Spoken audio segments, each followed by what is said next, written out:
Сайн байцгаана уу амьдгчдээ та бүхэндээ шинэ өглөөний мэндийг хүргэе. Та бүхэн маань сайхан амарцгаасан уу? Өдөр хамтдаа өнөөдрийнхөө эзнийг хүлээж авцгаая. Тэгээ хамтдаа залбирая. Их эзэн минь танд баярлалаа. Шинэ өглөөний төлөө, шинэ боломжийн төлөө, бидний төлөө өөрийнхөө амийг зориулж, бидний төлөө үхлийг ялан дийлсэн эзэн Есүс Христ танд бид талархаж байна. Эзэн тэгээ энэ өглөөч гэсэн та бидэнд өөрийнхөө үннийг айлтгах болтугай. Та өөрийнхөө үгээр дамжуулан биднийг бас өөрчилж шинэ ухаарлт хүргэх болтугай. Эзэн Есүсийн нэрээр гон залбирлаа. Амен. Амен. За бүгд хамтдаа 2 дугаар Тимот номын 1-р бүлгийн 7 дугаар ишлэлийг хүлээж авцгаая. За би та бүхэнд уншаад өгье. Учир нь Бурхан бидэнд айдсын бус харин хүч, хайр, биеэ захирах сүнсийг өгсөн гэж хэлсэн байна. За энэ 7 өдрийн турш бид нар Христийн төлөө амьдрах нь гэдэг сэдвийн хүрээнд өглөө бүр эзнийг хүлээж авч байгаа. Өчтөр бүгдээрээ Христийн төлөө яагаад амьдрах ёстой юм бэ? Христийн төлөө амьдрна гэдэг нь яг яана гэсэн үг юм бэ гэд хүлээж авсан тийм. Тэгээ бид нэр бие биенийг шүүхгүй байх ёстой. Бие биенийг ялгаатай байдлаас нь болж тэгээ ялгуурлан гадуурхдаггүй байх ёстой. Харин бидний хийж байгаа, бидний үйлдэж байгаа бүхий л зүйлсийн зорилго маань Иесус Христийн төлөө гэдэг одоо чиглэлтэй, зорилготой, утга учиртай байх ёстой.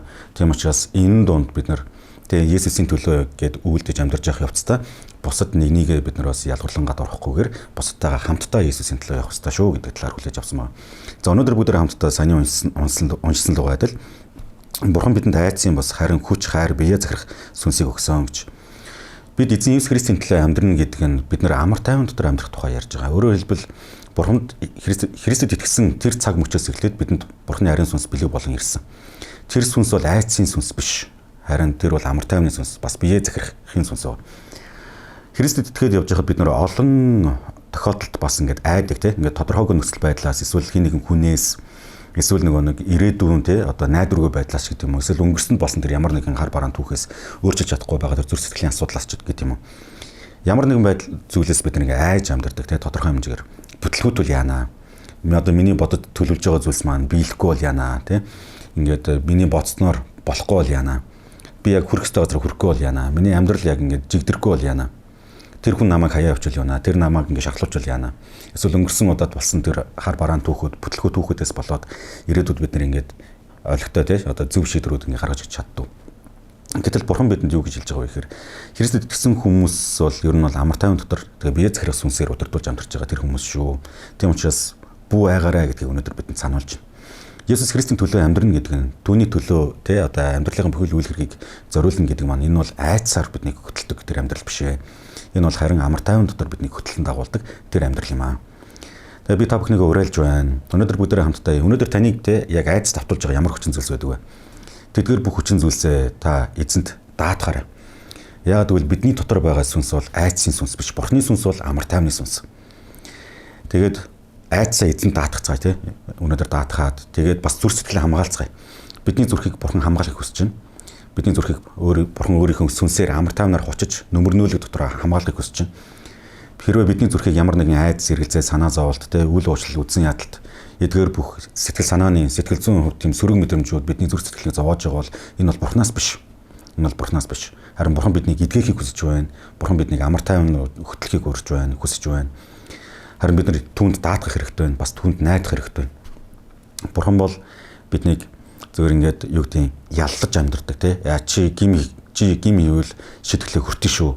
Чи буруу тий одоо шийдвэр гаргавал чи тэрнийхээ үр дагаврыг хүртэж чи зовж амьдрын шүү гэдэг тийм айцсан Бурхан биш шүү дээ. Харин ч Бурхан биднийг яг байгаагаар нь хүлээж авдаг тэр нэгүслийн Бурхан байна.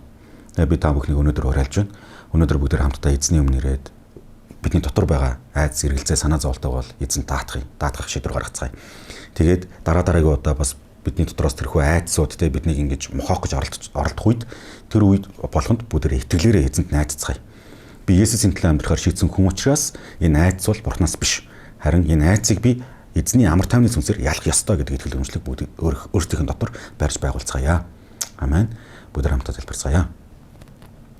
Хайрт эзэн минь таны өмнө ирж байна. Тэгээд бидэнд та айцын сүнсийг биш амар тайвны бас биеэ захирах сүнсийг өгсөн учраас танд баярлалаа. Хайрт аав минь ээ бид танд итгэсэн итгэлээрээ бид гэрчлэлтэй амьдрахын тулд бас танд итгэсэн итгэлээрээ бид таны нэрийн төлөө амьдрахын тулд таны сүнсээр бид удирдуулж чаддаг нэгэн баймаар байна. Эзэн тийм учраас бид үнэхээр ариун сүнс тантай хамтарч чаддаг, ариун сүнс таныг мэдэрч чаддаг, сүнсэндээ хийгээд зүрхэндээ бодол санаанда ариун сүнс таныг маш тодорхойгоор ойлгож ухаарч чаддаг. Тэр нэгэн болмоор байна. Эзэн та биднийг өсгөөч, хөгжүүлээч, төлөвшүүлээч. Та бидэнд өөрийгөө маш тодорхойгоор ойлгуулаач гэж таньсагууч. Амьдралын өнөөдөр хоногудад бид завгүй байдлаасаа болоод, бас амьдралын асуудлуудаас болоод, нийгмийн хүчин зүйлсүүдээс болоод, эсвэл өөрсдийн дотоод хүчин зүйлсээс болоод эзэн таны ариун сүнсийг бид бас мэдрэх тал дээр үнэхээр асуудалтай байдаг тийм үеуд байгаа. Заримдаа бид үнэхээр ариун сүнс та яриад байна уу, эсвэл би өөртөө яриад байна уу гэдгийг ялгаж салгаж чадгаа болсон тийм үеуд ч гэсэн байдаг. Харин бид цаашид энийхүү амьдрмаар байна. Харин таны сүнсээр таны амар тайван дотор бид амьдралын өдөр хоногуудыг туулмаар байна, ялмаар байна. Биднийг айдас хөтлөөд байгаа, биднийг айдас давтуулаад байгаа амьдралын тэр нөхцөл байдлуудыг бид итгэлээрээ таны сүнсээр, таны сүнсний хүч чадлаар бид ялдаг нэгэн баймаар байна. Есүс эзэн, тиймхүү бид таны нэрийг гэрчилж, танд итгэсэн итгэлээ бид тунхаглаж байгаа газараа бид гэрэл давс болж чаддаг тэр нэгэн болмоор байна.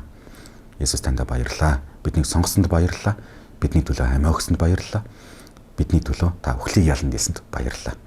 Их эзэн Есүс таны нэрээр бид гуйн залбирлаа. Аамен.